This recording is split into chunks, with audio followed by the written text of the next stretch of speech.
Welcome to Built from Scratch. On this show, I interview entrepreneurs under 30 to hear about the stories of their initial success. My goal is to encourage the next generation of leaders to take action and make a difference. I'm Eric Libby. On today's episode, we have Kirolos Abdalla, a serial entrepreneur. Originally from Egypt, Kiro's journey to the U.S. began after a devastating cybersecurity incident bankrupted his family's multimillion-dollar business. Seeking a fresh start, Kiro moved to the U.S. with a mountain of debt and a determination to rebuild. In 2019, he began raising awareness about cybersecurity and just a year later founded his own company, MetatechFL. Since then, Kiro has launched multiple successful companies, has become a sought-after public speaker in the cybersecurity space, and achieved 3 impressive business exits in the past 3 years, netting a total of $1.45 million. Kiro is just 25 years old. Kiro, welcome to the show. How's it going, Eric? Looking forward. I'm doing great. Super pumped about this one, Kiro. I think for the listeners here, we've known each other maybe 2 years, and I want to say it was a million cups was where we met. around 2 years. Okay. I know, yeah. Super cool. Looking forward to it, Kiro. So how I start every show on Built from Scratch is we like to flash back to early childhood to see, kind of get in your mind, what were you thinking about from a young age? And so one of the things that's unique to you compared to any other guest that we've had on the show is you're originally from Egypt, so totally different than being here. So tell me, walk us through, what did your childhood look like when you lived in Egypt? Childhood in Egypt, and I lived in a different kind of Egypt than the regular people Egypt, because my dad comes from wealth where we had, businesses, money and stuff. I was diagnosed with diabetes early time, 6 years old, and that kind of made my childhood really hard. But it was also the blessing in disguise, because I was locked into my room, couldn't leave, homeschooled for a good minute of my life till like middle school. The only thing I had was basically a computer, and I think that tells a lot about what I'm up to now. So Crazy. learned a lot, could, break my computer, scared to death and don't know what to do about it, and I tried to fix it through YouTube and stuff, and that's kind of kicked in the techie hero in me, and it's just something I loved. I love being around tech and discovering how the stuff works and how you can learn something. I think I realized early age, and when I was around 12, that you can learn anything through that crazy YouTube website. It's like, So anything cool. can be learned. And that's one of the things I saw. So at 12, you go in to start your own business. So is this, you have kind of this YouTube calling, you're like, okay, what's going on here? And then you go into a business maybe. Like anything that you can learn. I mean, I started first business when I was 12. I know it sounds crazy. Was selling video games in school. I found an advantage, and the advantage is I was trying to look the cheapest way to buy video games online, because I had money, but my dad was against buying games just when we were kids. So how to find a way? Long story short, I found a website, buy in bulk. I get 2 extra copies. If I buy 12, I get 2 extra copies. So I went to sell the 12 and I make 2 extra, one for me, one for my brother. And then that turned into a business that was making $2,000 a month. In Egypt, people make $100 to $200 a month after finishing school. So I was, 12, 13, 14, and then making $2,000 a month. That was insane. I didn't need the money, but it was fun, and that kind of kicked in with the entrepreneurial life. Did you have that concept? So you're 12 and you have, obviously, you get the concept because you're buying and selling, you're making money, you're getting that there's some maybe enterprise possibility. I'm sure you probably saw your dad's business and kind of got the gist of it. But now looking back, do you think you fully grasped, like, wow, I was 12 years old and I was doing this crazy thing? Like, did you realize that in the moment? I don't think so. I was just going with it. I kind of felt like, this is not, I see my dad doing it, so why not? And I kind of feel like this is easy. Why is it? I mean, I didn't feel it's big deal. Even my uncles would come in like, "We're so proud of you." I was like, come on, chill a little bit. What's going on? And then when I grow up, I'll say about the 20 years old, 21, I kind of looked back when I started public speaking, and one time I was preparing for a speech and talking about my past, and I was like, okay, well, if I see a 12 years old right now doing this, I would be so happy for him, and I'll be so proud of him. But I didn't notice it when I was at that age. Crazy. Yeah. And you touched on your dad and your uncle kind of giving you props. One of the things I wrote down was just your family had a business that was happening. I would assume that you were probably this age when this was going on. It was a big business there in Egypt. Do you remember much of that experience? And I know there's a lot more to the story, but at least let's start on just the business component. Like, do you remember watching your dad in business, and to what Yeah, extent? it's I was so involved in his business. My dad would always talk to me about it. And for context, Kira, what was it as well, too? There was an agriculture business. We grow vegetables and fruits in Egypt, export it to Europe, Asia, and we import as well from Europe and Asia. Um, 16 satellite locations, 256 admin team, and over 15,000 farmer. Big business. Um, and I always hear my dad talking about, money, business, deals. I hear the words, I hear the lingo. Um, every time when he's leaving to another country, because he leaves, he travels a lot. He would give me that kind of a lead in the house. You're the guy now, and when somebody comes in, you meet with them, you talk to them, and I'm talking like age of 6. Um, so he always wanted to nurture me and get me into that. And then later, when I was 14, my dad wanted me to work with him in the company, so I did PR in the company, and I was heading that department. So I would travel to conferences in Europe and stuff, and people were kind of mad. People working for us, like that 14 years old kid is leading PR. But I've proved everybody that I'm capable of. I'm really competitive with myself. I don't like to be. I got myself into something. I have to make it right and be the best out of it. So What I'm just curious because I have no context of this. I've only seen what business is like in the US. Is there a difference that you see of how business is done in Egypt versus here? yeah, business done in Egypt is really hard, especially right now. Back in time, it was less harder. My dad started when he was 19, so that was like a good time to be in business. But a lot of problems you would face is, I'm pretty sure everybody knows how third world countries work. Not a lot of, contract biting, and like people doesn't really, care about what you say or what you do. One of the reasons we came here is we were targeted by a specific group there. That's one way we lost the business. So you get attacked a lot in a lot of ways. Not much help. The government is not the nicest. Lack of knowledge, I would say, for government. Obviously, it's so much different here. I don't see any reason why nobody can succeed in business in the States. Wow, right. Um, that's all I see. I mean, come on, like you got all the resources. Let's talk on local side here. You got like Chamber of Commerce's incubators. A lot of other organizations that can help you succeed and get level up your game. You got some like SBA. This is SBA is a big help in businesses here. You don't have those kind of resources down there. So in Wow. And so now you touched on a little bit on what you just said, Kiro. One of the things that you and I have had some private conversations about, and I don't know how deep you want to go into it, but you had your dad's business get attacked on a cybersecurity threat, get attacked and basically lost everything.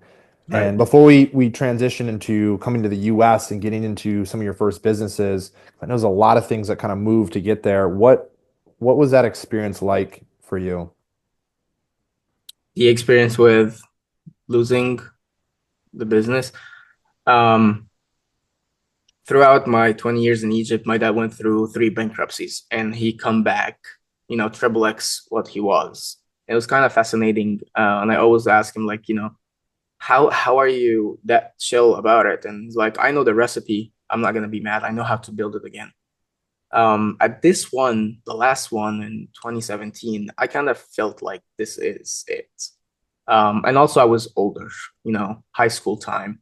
Um, you know you look at stuff in a different way. You're approaching school like you need money. I was gonna go in a private school. It's a lot of money a year, $250,000 a year for being in Egypt.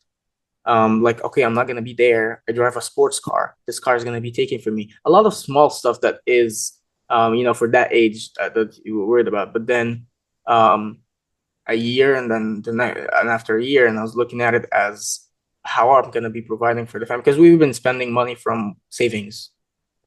Um, my dad always had the idea of moving to the States since 2012, after the Arabic Spring in Egypt, but he was, afraid. You know how, um, media and stuff not right now, but used to be, and how kids are attacked in schools, and with agendas and whatnot. He was worried about this kind of stuff when we move in young. So 2019, when we were a little bit older, he took the decision to move. That was scary for me because my whole life is in Egypt. Like, where am I going? I'm happy to visit everywhere. I was an international student. I would go and visit and study somewhere, but living somewhere, changing my whole life, was so scary. Walk me through those first like 6 to 12 months. You first come to the States, you move here. Like, well, I would love to be a fly on the wall because that's, I mean, coming in as a like you just said, a new citizen. I don't know if were you a citizen? Was it a green card at the No, time? Green card? yeah, I was just an immigrant asylum seeker, but legally. I mean, tell us, Kiro, what was that like? That's a tough one. I'll give you the day before coming here, and then the second day being here. Also, one of the. All right. As I said, wealth and money in Egypt. Obviously, all my friends are in the same position. Um, I landed in Orlando on a Friday. Thursday, I was on a 74 foot yacht with my friends in the Red Sea. Saturday, I was cleaning bathrooms in Seabreeze, which was insane for me. Like, what just happened? I never worked in my life. I never, I had maids and drivers. Um, Sometimes we go to school by helicopter. This is like how crazy this life was. And now I'm being yelled at. I wake up early to go work. We had no law enforcement in Egypt. I got stopped and took my first ticket on this third day when I was here because I'm driving fast, stuff like that. And obviously the big part was like everybody here works. Everybody's like locked as compared to what I've seen in Egypt. Um, the scary part for me was like I'm looking at myself and I was like, am I gonna be like in this for a while? Um, no offense to any job. Any job is a good job as long as you're making money and the right way. Um, but I was like working in every single job that I never thought I would work in. I did deliveries and I made pizza, cleaned bathrooms, it was so much. The dry clean, every single job. Because when I was in Egypt and after my dad lost the business, my dad would look at me like, "Go work for the dry cleaner." I was like, "I'm not gonna work for the dry cleaner. Go work for that supermarket. I'm not gonna work for that supermarket." There was four businesses that like, I'm never gonna work for those people. And when I moved, God wanted to show me, that. And I worked in the four jobs that I said no for when I was in Egypt. Literally the four jobs. Like not, I worked for a dry clean, a driver, I made pizza, and I worked for Walmart. And those are the four jobs that I made fun of in Egypt. I was like, Dad, I drive a car that cost me $100 to fill up. Those people are gonna pay me $50 a month. How is that even gonna work out? Just Um, extremely humbled. So you go from yeah. luxurious living. You never thought you'd have to work a day in your life, Kiro. Yep. And then now you're starting at square one in USA. And exactly. oh my And it's God. tough, also coming to Daytona, where I come from Cairo, where everything is alive, and coffee shops are open till like 5 in the morning. They close 5 to 6 to clean. Mhm. Like that's basically like it's just a different kind of country. Totally Um, different. a lot was different. I'm of here right now. I can I call this home now, but 5 years ago it's so rough. A totally different thing. So, Kiro, and was that 2019 when you moved here, or what year did you That actually was come to December us? 2019, so I only got 2019. 2 months, and then we got locked down in COVID. So that was That's another deal. wow. So many things happening at that time. So Yeah. you come, from what I read, you come in 2019. Obviously, this happens with your dad. You're extremely passionate about the cybersecurity part, just, the potential that that's even an opportunity to lose everything because of an attack, a cybersecurity attack. And now in 2020, you launch your tech company or tech helping people with tech needs. It's called MetatechFL. For Right. the context of the listeners, what did that first business do? So, remember when I was talking about my early life with computers, fixing computers and doing stuff. I always done that with friends and family, and then we're moving here, and I witnessed working with people and it was how rough it is, and I figured out that I'm a bad employee. I might be a good employer, but I don't know. I need to start somewhere. So I started Metatech in December 2020. And my whole idea was fixing computers, printers, all this kind of stuff. Total disaster for the first 6 months because I don't know the market. How do you gain customers here? And then I find a way, read a book, literally 45-page book. I kind of gave me, $9 book, and that's another thing. And that the power of reading helped me so much. And started working with seniors. Was the best demographics for, well, you guys know the to-do dudes, how this is a good market. I started fixing computers. But it was not sustainable because you fix computers, those people, seniors, leave at some point up north. Now there's no business. One of my customers asked me once, "Hey, Kira, is there do you do like monthly contracts? Like what are you talking about? What Mhm. monthly contracts?" I like support. We had a guy that managed me and my other girlfriends on a daily basis. He gets paid something monthly. Oh, okay. Yeah, yeah, we do. And I didn't know what I'm talking about. So, fake it till you make it. I went home and tried to, all right, IT on a monthly contract. Literally, this is my search. Know nothing about this. And then, long story short, I figured out how this module works. Okay, now I charge you $100 a month to support your computers on a daily basis. Got my first 12 contracts, and then okay, we're stopping this senior work, and then we're gonna move all into that. So that was like, And that's a beautiful business concept. So you learn that from somebody telling you like, "Hey, can you do a this?" customer. rather than saying like, "We're gonna go and start a business and we're gonna get it like a repeat basis." Because like every customer that comes in, now they're gone. Now you got to get another customer. It's a Exactly. great thing. It's like bringing them back on a repeat basis, having recurring income. So here on that, because I think it's really important for people that are starting out. Because a lot of people, there's almost this mysticism when you start a business. Like, how do you tactically get going? You read a book on how to get customers at the beginning, but what were those like first action steps? You're at zero. How did you get one, two, three, four, five for the listeners? I got my tools and got my LLC, and I was like, okay, next, how can I make, I know how to fix, and I have the tools. I'm legal to do work. How can I find customers? And a lot happens in the beginning that is not the ideal way. Like you don't know because you just don't know. Um, Obviously, something I didn't have was mentorship. I think seeking mentorship and help. If you know someone in business, you should seek help, ask. Um, and that's the version of me now. I'm helping people. I'm a giver because I can gain through giving. I didn't have someone to give me at this time. Um, if you don't know someone, seek help from organizations like your local chamber of commerce, your economic development resources. Those kind of places will give you the shortcuts. Might not be direct business, but ways and how to. Sure. I also, something that helped me so much is I looked up and every business has something similar to this. No matter what business you are in, it's a peer-to-peer group, something some sort of a group that people in the same industry talks about their challenges and their help, how they can help each other. You can find on Facebook somewhere, or it's a paid, like a school program. This is how people do it now. You can gain a lot because those people went through what you went through before. And also, well, this is not something I did before, but I do it now when I come into business.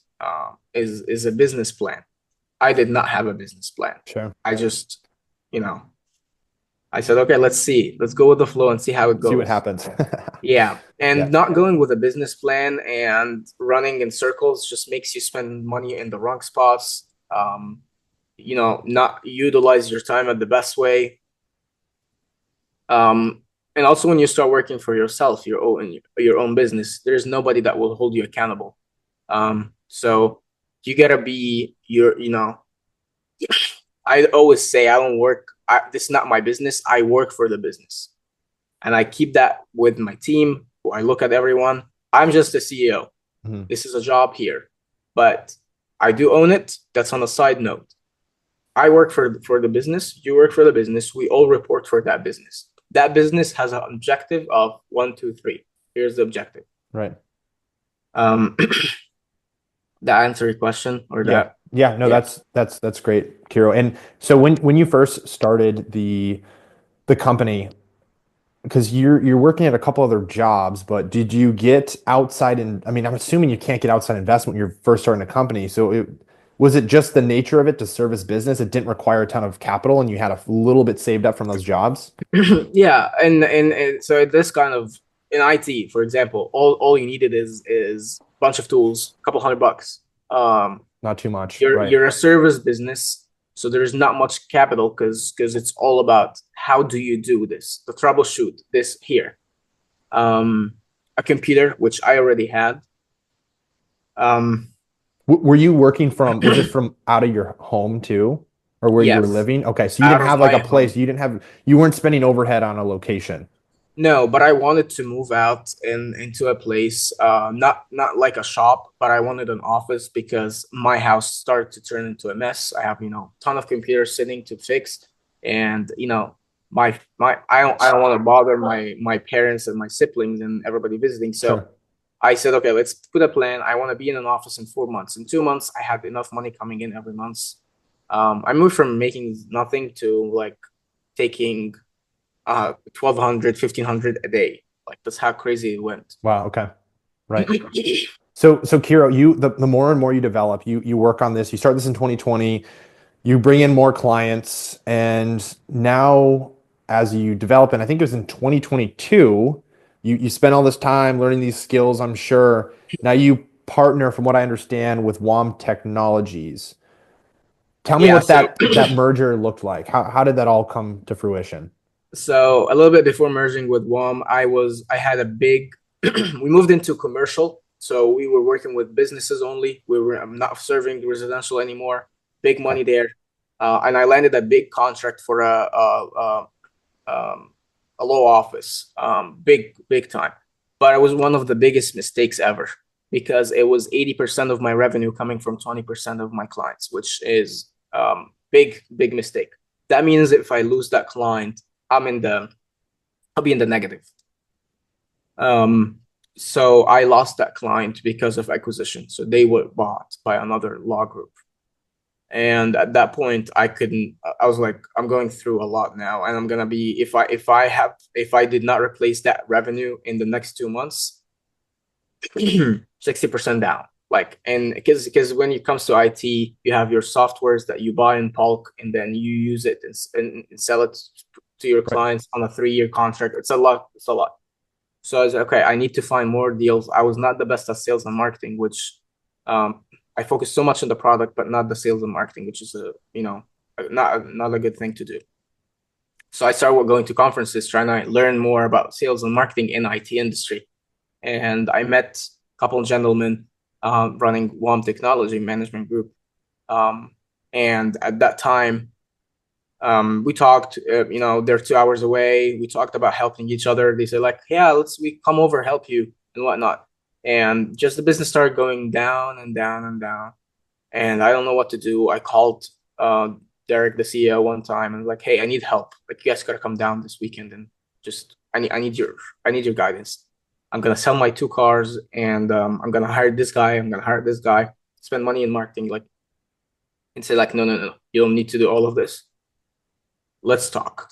And Derek came and visited me and looked at my office and how stressful I was. And he's like, well, Kiro, did you think about partnership before? I was like, I I don't want to do a partnership. I seen partnerships with my dad and took him from zero to hero and then hero to under zero. But yeah, let's think about it. I kind of looked at it as the opportunity of life, because I was just gonna go in like $300,000 debt, which I got into. I got into a $300,000 debt already. Crazy. Yep. And I need something to, I need a life jacket. Which shouldn't happen because when there's only one, like, here's the only way to survive.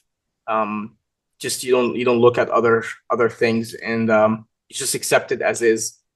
So yeah, long story short, we did do a merger. I kept equity because I believe that equity is important. So I kept 40% equity. He took 60%, so they can run the whole deal. So yeah, that's when we merged together.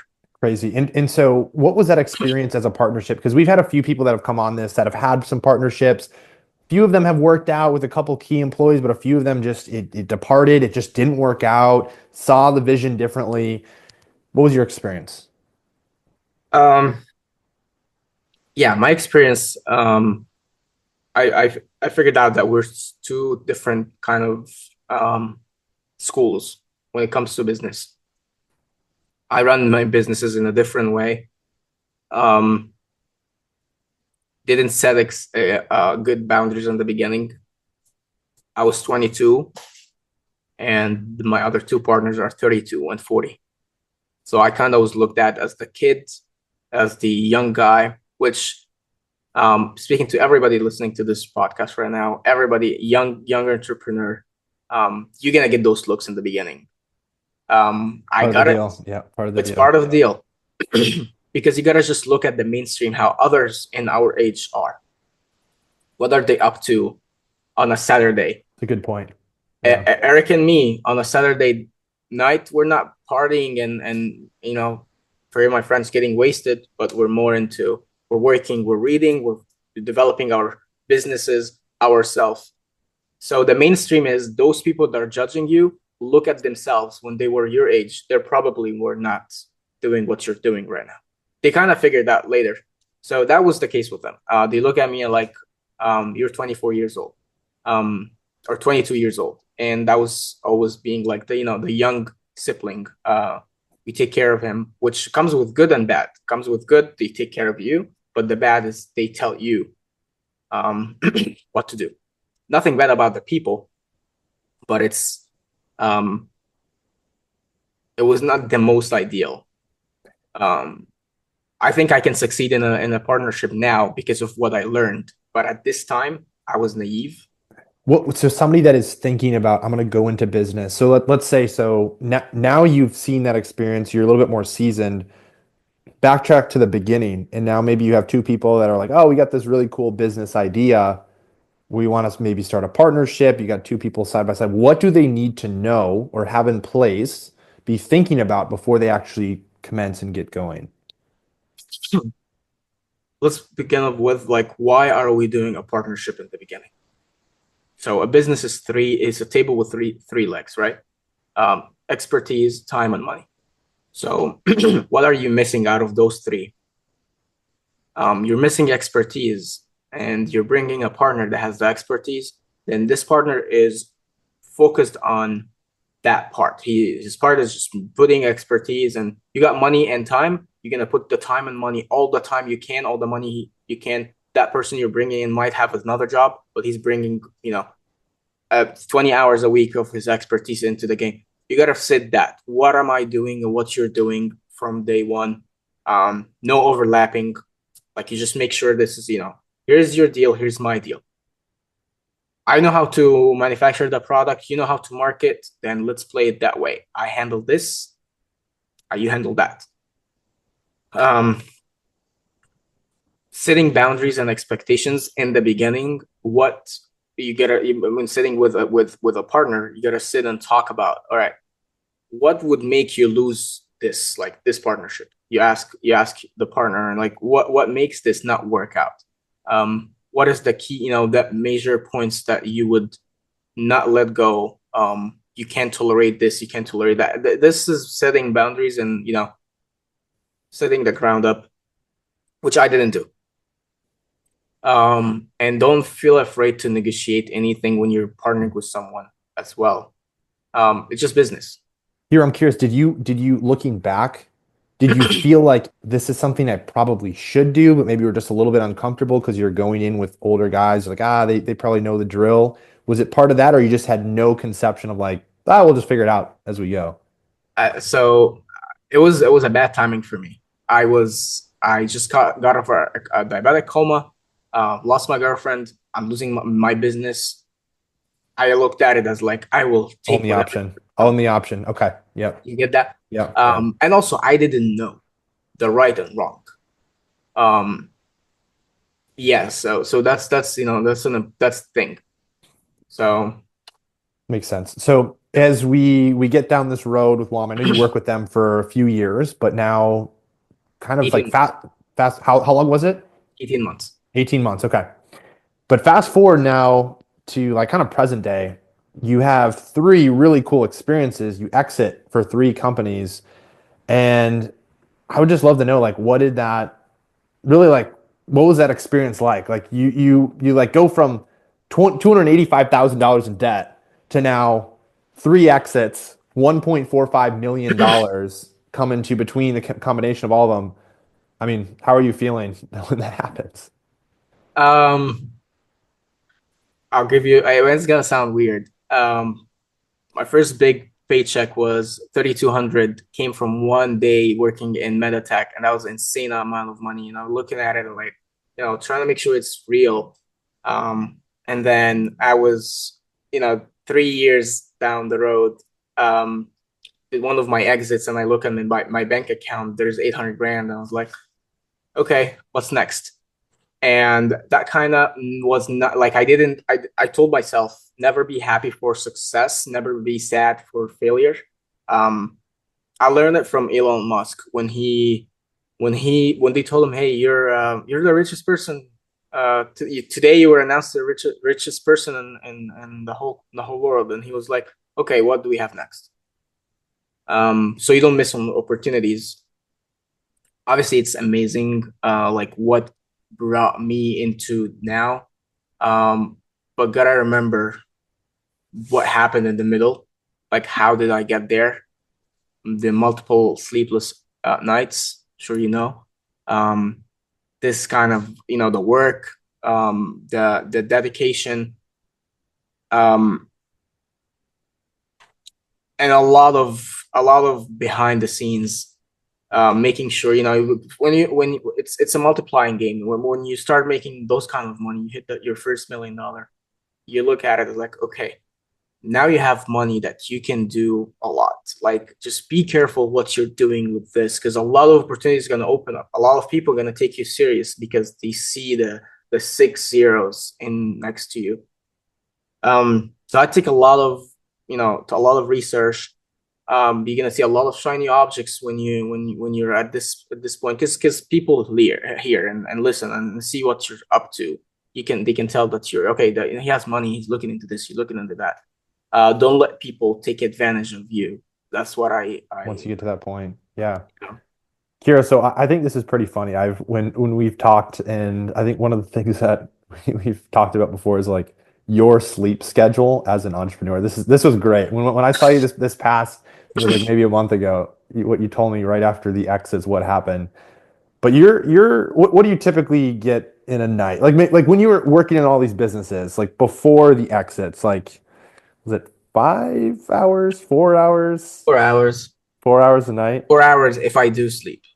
If you do, otherwise you're going going right Sometimes I up. go like 36 hours. The most I did. This is by the way, total disclaimer. This is not healthy at all. That got me into so much health trouble. This is bad. Was it worth it? Yeah, but it was worth it. So after you go through all this, sleeping minimally, you exit, and now the business are gone, so you don't have a ton to do. What happened right after that for the next So couple months? so 3 years with this kind of sleep schedule. The first day, May 1st of 2024, I slept for 2 days. Oh my Slept for 2 days in a row. And that was the same week we're celebrating the Eastern, our Coptic Easter. It's usually 1 week after God. the Western, and they had to wake me up to go celebrate with them, go to church and stuff. Like I didn't want to wake up. I just want to sleep.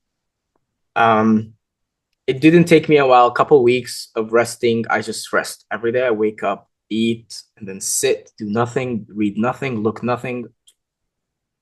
I had no email, like nothing. I mean, but I couldn't stay in this for a while. Mm. And then I started looking into what I'm going to be doing next, what I'm going to be doing next. Was it deep, like in that moment, did you feel, was that almost like a spiritual rejuvenation, do you feel like because you're away from email, you're away from like you just resting. When you're reflecting, was that a good period to be able to do that, or mentally state of mind, where were you at? I kind of started to get crazy because I'm not doing what I used to do. Right. But I also looked at it at I don't want to get back to the 16 hours and 18 hours a day of work. That was driving me crazy. Got me into emergency room every 3 weeks. So I wanted to get that kind of not a bit not still it's my life is still not a work-life balance. But before there was no the balance was thrown in the ocean and I had just work. Like there's no life. Now I work a lot still. Work weekends. As long as I'm awake, I can work. But yeah, I had to get back into that. It also ease up my mind. I feel when I am not working, I feel like no, you're competing with yourself in 5 years from now. This dude is so big. Like you gotta work on you gotta work today. You gotta work on stuff today.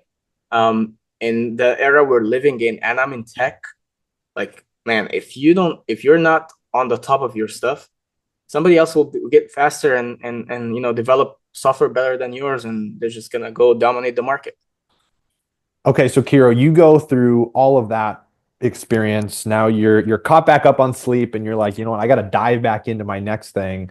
And later this, I think it was like about midpoint in 2024. So this year, you go on and you start a couple of companies. Now you're branching off into a few different things. Kind of tell the audience like what you kind of got into for context. So a little bit before I started the first business, I was always looking at the mistake that happened in our family business in Egypt, where we had our eggs in one basket. And that when we lost that basket, we lost everything. While you're starting your first business, you can't have your eggs in different baskets because having your eggs in different baskets requires money, requires teams, systems, delegations, and that is not something you can do with your first venture. Now I had money. Now I had teams, people that I can go hire and I know through my connections. So I said, okay, well, first of all, let's find a turnkey business. My friend Best Buy, not Best Buy, Best Buy sell, Okay. Yep. buying businesses. So I kid you not, I did scrape every page in Florida, like every page that business selling in Florida, and trying to get the best numbers, looking at numbers manually. And I look at it like, okay, no, oh, maybe. And okay, that takes a lot of time. Let's build an AI tool that will just go analyze all the deals and tells me, tech guy, right? No way. And I started doing Did you this. really do this? You built Oh an yeah. AI thing? And I Okay. can send it to you or anybody that wants that tool. It's a free tool. You just plug it in and it analyzes deals and tell you if you're gonna go. On a side note, if you want to buy this business, how much do you need in cash? How much do you need if you're gonna SBA finance? How much money you need to be making so SBA approves for you, and how much money that you need to put down, and what's the interest, and what's your payments, compared to the revenue coming in, gross profit, net profit, your EBITDA, how much long time it would take you to pay off that business. It's a great tool. I just used it because I can look at it and then okay, I can analyze that business that fast. So the idea was trying to buy a business that is a fully operational. It's just changing owners, electing to different places. But I was like, okay, I have that 1.5 million, and I just sold the house for 300. I was roughly on the $2 million. And okay, I want to distribute that money into different businesses so I can be I can have something here, something there. If something fails, something doesn't, if it goes wrong, slow season does not affect me. So yeah, bought the pool service company, small business, couple $100,000. It was a game for me. I was like, it's just $200,000. It's nothing. It was so funny. It was so funny that, considering 3 years ago, and that's like the art of it. You can really succeed that fast. So yeah, bought it, and then got an opportunity to get into logistics. Bought a bunch of trucks out of New Jersey. I'm actually leaving on Monday to go check on new trucks. It's crazy business. Have nothing to know about logistics, but I bought a business. I bought trucks, and I had a full team that managed those trucks for me.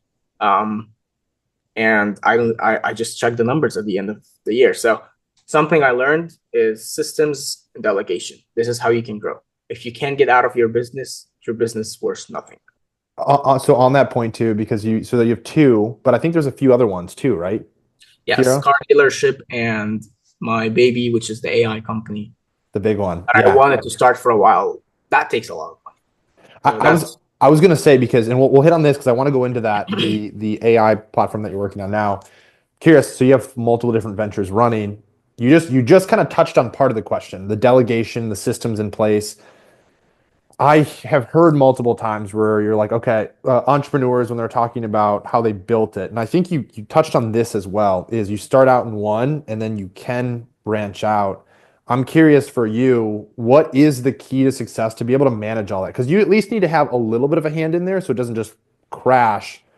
What are you doing that is really able to keep all these businesses running and hopefully growing as well? okay, let me show you something. All right, for those listening, he popped out of his chair here. He's gonna go. Here we go. Perfect. Traction. Yes. Yep. Great book. My favorite. You're not reading this, then you're in trouble. It's a guide. It's a guide plan, right? And for those listening on audio, he showed Traction by Gino Wickman. And go ahead, give the overview, because I think that I touch on this book a lot. It is huge. So what do we learn from that book, Kiro? You basically learn how to have a grip on your business, not vice versa, right? Yeah, like building your business in different stages. Gino Wickman built something called the entrepreneurial operating system. How do you operate a business? There's literally like pages in this book that is a hands-on, like tells you when you are doing this much of revenue, you need this much of people, the hierarchy, who is doing what, how to take your team from, he would say $500,000 per employee a year. How do you take that into 1.5, 5 million, 12 million, 146, like the numbers, that will be there. And Gino has also, I don't know, Eric, did you check their there's a software they have hold you accountable for like in your business, like you put your numbers in. It's I've seen it. I know what you're referring to. We don't use that. We just do, like, for the scorecard portion, we just do it in Excel. So we have like a little Excel table and we'll track the numbers and stuff. But I know they have a very on their website, And I think you can download it. It costs a good amount of money though, but you Oh can no, get no, like that thing is free. Is it free? Okay. I can send you the link so you can share with the people on the podcast. But yeah, so big part of my game and how I did learn how to run businesses is reading this, right? But also, there's another version. Gino wrote another book called "The What the Heck is an EOS," and this is a book that you should give to your upper management in your team to read it, so they can understand how to be working in a company that runs EOS, that is in the game. Gino is one of the best people talks about business. This book is one way of how I judge people. If I come into your library and you don't have that book, kind of like, oh, okay, let me get you to one next time. One more, yeah. So big part of it, but also when you're starting out, and this is a mistake people do. Every single task that you do in your business has to be SOP'd. How do I do this task? Start from beginning. I kid you not, I had an SOP on how to make coffee and how to take bathrooms. When you do this kind of work, anybody that comes into the business, according to what they do, can be handed out those SOPs and then just go work.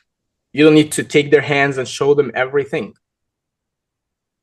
So, and also when you're selling a business, if your business doesn't have SOPs, doesn't have systems, specific roles and KPIs and stuff like this, investors or people buying your business, if they're right people, are not going to look into your business very seriously.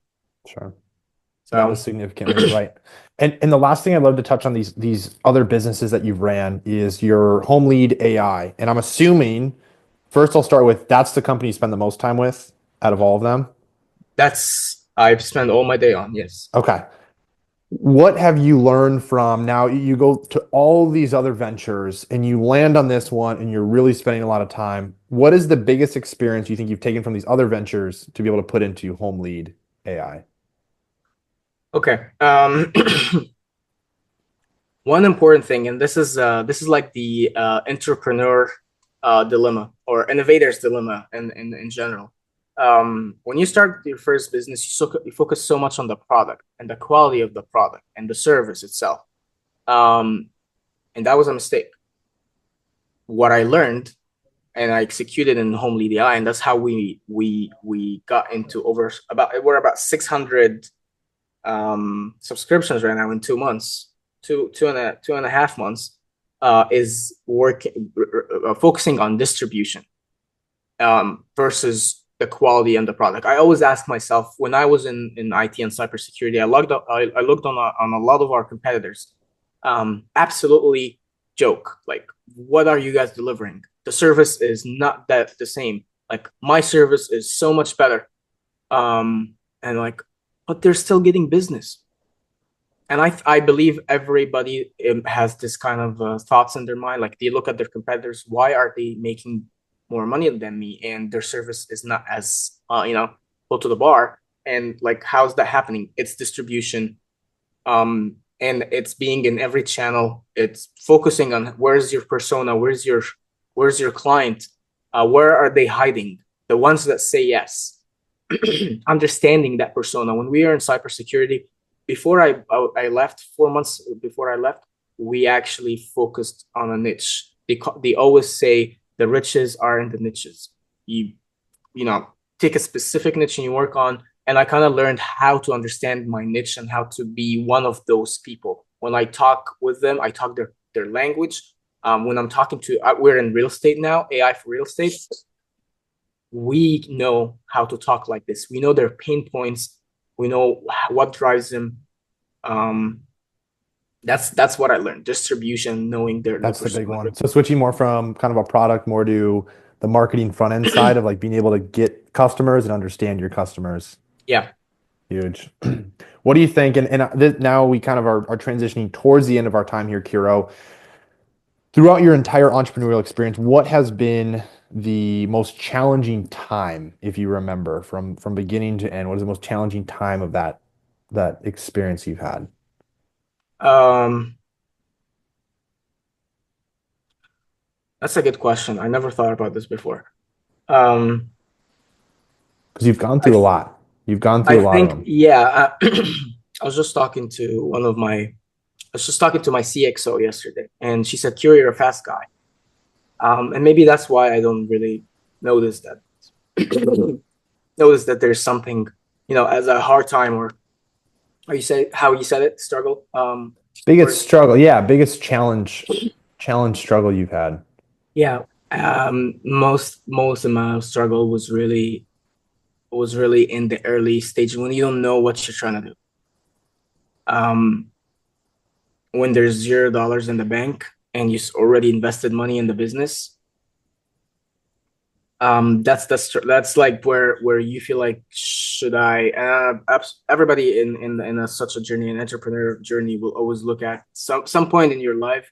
Should I stop now and just have whatever I did is a loss and then just go find a job, or should I continue? And I think at this specific point, you just go full throttle. And at this time, um, if it's not hard, use basic. If it doesn't get hard, everybody would do it, and that's what makes you different as an entrepreneur. Not everyone is built to be a wolf. Some is built to be sheep, and that's not offense to anyone, but this is just how life is. Has to be that way.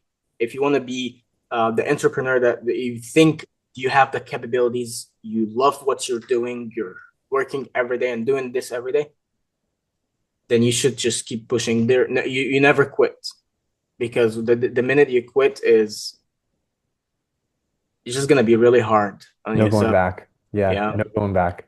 So I've asked this to each of the entrepreneurs that I've interviewed, Kiro, and it's part of the entrepreneur roller coaster. And so I love how you're kind of cycling back. I'm sure you're kind of going back and forth on some past memories, like what was the Yeah. most difficult? You go through maybe a merger, maybe going back to the beginning. But part of the journey, from what I've experienced, and some of these other entrepreneurs have said the same, is it's like this, right? So you go through periods where things are just like crushing, doing so good, and then boom, back down to the bottom, right? Yeah. So paint me the picture of the tactical things that the activities you're actually doing when things are going well, like you're just crushing it, you're doing super, super well, and then what you're doing to get out of the times where you are just down and out in a bad place. So let's start with the times where you're crushing it. What activities are you taking? So when we're crushing it, I keep reminding myself that there's more to do, and not to look at the success so much to because you don't want to lose an opportunity. And I learned that from my dad. He always say, make everybody confused. When you're making so much money, show up broke, and when you're losing so much money, get a new Mercedes. And it's good for yourself.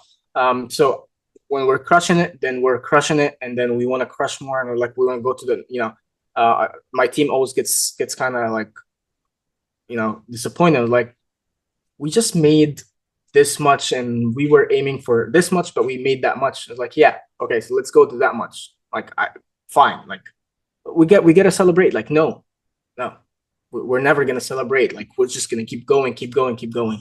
I do take care of them, but it's just not that you don't shouldn't celebrate that much on success, because it calms you down. Mhm. On the other hand, when you're going through tough times, struggle, you should lock in.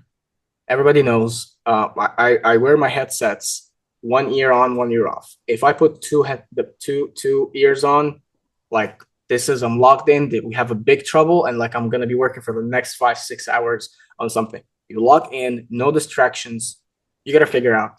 You're the one that figures out the problems and fix them in the company, and not anybody else. You're the one that say this, and that. You're the one that take a decision that moves that company into a whole different place, or take that company into the you know It's up the to you. trenches. It's up Yeah. to you. That's crazy. So yeah. Um, lock in, no distractions. Focus on one problem at once. When you have sometimes problems comes in a package, you get like 10 things happen at the same time, like when it rains it pours. Take one problem, look at it, find it, look at the problem from the other way. How can I fix this? Elon Musk talks about this all the time. um, you know Reverse engineer a problem and figure out why did we reach this problem. And you're gonna find the issue in the middle and then fix it, clean it up, go to the next problem, and moving forward. And so Being on an and so entrepreneur, forth. your job is fixing problems all the time. That's why you are the innovator. That's why you're the one that makes the big bucks at the end of the journey. If you could go back to the start, Kiro, back to, let's see, it would be 2019. So this would have been your 20-year-old self in 2019? No, I was born on January 1st, 2000. So I'm 19. I'll Okay, be 19. 19 years old. So what advice would you give to 19-year-old Kiro? Uh, Patience. Um, and I thank God that I have patience now. I wasn't patient before, and not being patient makes you do a lot of wrong decisions. A lot of um, you you would say something and regret it after 2 minutes. So yeah, patience is one of the things that I would tell the young hero, and don't stress. Um, it's just gonna happen. I look at It'll work myself. itself out. Yeah, it would work. Just do your part. I learned that in the last 5 years, the word stress means that you're not doing your job. So when I say I'm stressed, I correct myself right away because I am doing my job. So I'm not stressed. Well, Um, so yeah, I would just tell myself stress and just forget about stress. You don't need to get stressed and be patient. be patient. So now for Kiro, tell me what does the top of your game look like? That mountain you're climbing. Even on your LinkedIn, it says climbing. I think it said climbing Mount Everest one scoop at a time. Is that what it Yeah, says? moving Mount Moving Mount Everest Everest one scoop at a one time. scoop at a time. Tell me 'Cause what I it looks tried. like for your businesses and yourself at the very top, 30, 40, 50, 60 years old for you. Oh, I don't know life is bringing to me. But I always say I'm not gonna sell my business, and here we are, three exits in 3 years. Who knows? I'm in a big game now, so the big game is I know we discussed it. We're looking at our company is forecasting to be at 146 million in 5 years from now. Um, my goal is to not be working in the business by age of 30. I don't want to be working in the business. I want to be working on the business. And 32, God knows till when, as long as I'm living. Um, I want to be the support for businesses, the young businesses, the support I never had when I started. And I think we agree on this now, Eric, and that's one of the reasons why you have that. And we talked about this a couple of years ago when we met, having pizza, and we talked about helping people our age. The guidance is not there; it's hard. Um, so yes, I want to be at this, and I want to start my own VC. That's one of the things Very cool. that invests in young entrepreneurs. So Love it. Love it. So, yeah. Kiro, how we finish every show on Built from Scratch is we finish with the quote that means the most to you. And I love the choice quote you had. So I'm going to read that for you and then we'll start there. So, for what shall it profit a man if he shall gain the whole world and lose his own soul? It's Mark 8:36. And on this Bible verse here, Kiro, I want you to share with the listeners what this means to you and what the next generation can take this Bible verse as a means to make a big difference in the world we live in today. Uh, money is good and everything, but we got to remember, why are we here? We are temporarily here. People sometimes misunderstand what the Bible says, and they think you cannot be wealthy, money, and be good and be fun, all of this. Well, you can, but always remember that while you can do all of this, your ultimate goal is to,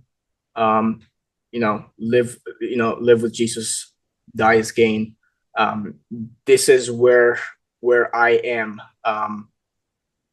I could have used my skills in different bad ways. Sure, you know this, being in cybersecurity or tech in general. But I look at my last destination, being good here, be the good Christian, the good example. When people see you, they can see, oh, this is what a Christian looks like. I want to be like him. This is the way we preach. And just been, the ultimate goal is to be up there with him. Gotta remember this, put this in life, and treat God in everything you do, every action, every decision, everybody that you hire, everybody you work with, business wise. This is important. We don't forget the destination. It's cool. We're in a waiting room. Enjoy the waiting room. But we're only here temporary. We're not from here. We're just here. Yeah. Beautiful. Yeah. Everybody, that was serial entrepreneur Kirolos Abdalla. Kiro, where can the audience get in touch with you if they want to connect with you after our time here? So on my LinkedIn, if you just write my name on Google or my LinkedIn, first 3 pages will tell you a little about me.